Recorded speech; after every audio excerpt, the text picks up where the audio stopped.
Sosok Anin Prayitno dan Gayus Tambunan, eks-pegawai pajak lebih dulu punya harta janggal. Kasus pegawai pajak yang memiliki harta yang janggal bukanlah kali pertama ditemukan. Sejumlah nama mantan pegawai pajak pernah diketahui memiliki rekening gendut dan harus berurusan dengan hukum. Dua nama yang dikenal publik ialah Anin Prayitno dan Gayus Tambunan. Modus Anin Prayitno dan Gayus Tambunan untuk memperkaya diri sendiri pun diungkap dalam persidangan. Kini giliran, nama Rafael Alun Trisambodo yang terancam mendapatkan hukuman yang sama. Jauh sebelum kasus ini mencuat, saat ini seorang eks-pejabat pajak yakni Anin Prayitno masih berurusan dengan hukum. Di tahun 2010 lalu, seorang pegawai pajak biasa Gayus Tambunan bahkan bikin heboh karena memiliki rekening puluhan miliar rupiah. Lalu bagaimana modus Anin Prayitno dan Gayus Tambunan mengumpulkan kekayaan hingga miliaran rupiah itu dari mengurus para pembayar pajak? Berikut dirangkum tribunnews.com, Rabu, 8 Maret 2023, dari fakta-fakta di persidangan. Modus pejabat pajak Anin Prayitno kumpulkan kekayaan. Jaksa Penuntut Umum, JPU, pada Komisi Pemberantasan Korupsi, KPK, mendakwa Anin Prayitno Aji selaku Direktur Pemeriksaan dan Penagihan, P2, pada Direktorat Jenderal Pajak Kementerian Keuangan periode 2016 hingga 2019 telah menerima gratifikasi senilai Rp25.505.167.100 dan tindak pidana pencucian uang, TPPU. Anin Prayitno Aji didakwa menerima gratifikasi itu dari 6 perusahaan dan 1 perorangan.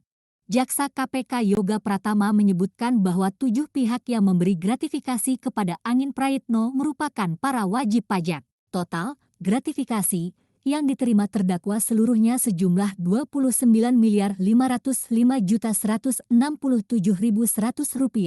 kata Yoga dalam persidangan di Pengadilan Tipikor Jakarta Pusat, Selasa, 24 Januari 2023, seperti dikutip dari tribunnews.com. Yoga mengatakan saat menjabat sebagai Direktur P2, Anin mendapatkan keuntungan dari pemeriksaan wajib pajak.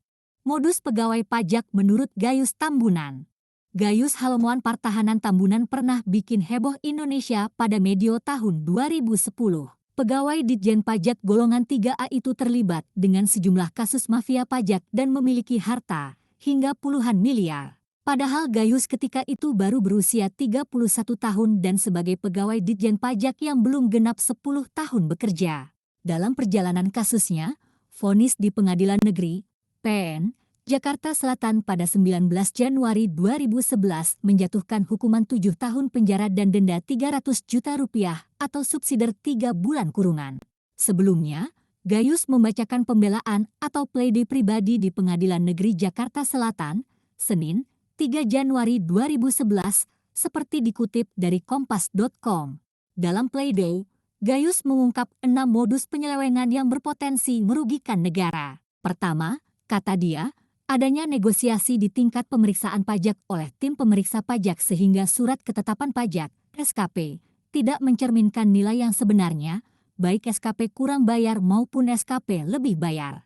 Saat mengungkap penyidikan faktur pajak fiktif, kata Gayus, pengguna faktur pajak fiktif ditakut-takuti, yakni bahwa statusnya akan diubah dari saksi menjadi tersangka. Yang ujung-ujungnya adalah uang sehingga status pengguna faktur pajak fiktif itu tetap menjadi saksi, kata dia. Ketiga, papar Gayus, penyelewengan fiskal luar negeri dengan berbagai macam modus di bandara-bandara yang melayani penerbangan internasional sebelum berlakunya UU KUP pada 1 Januari 2008. Dalam UU itu, seseorang yang bepergian ke luar negeri diwajibkan membayar fiskal sebesar Rp2.500.000.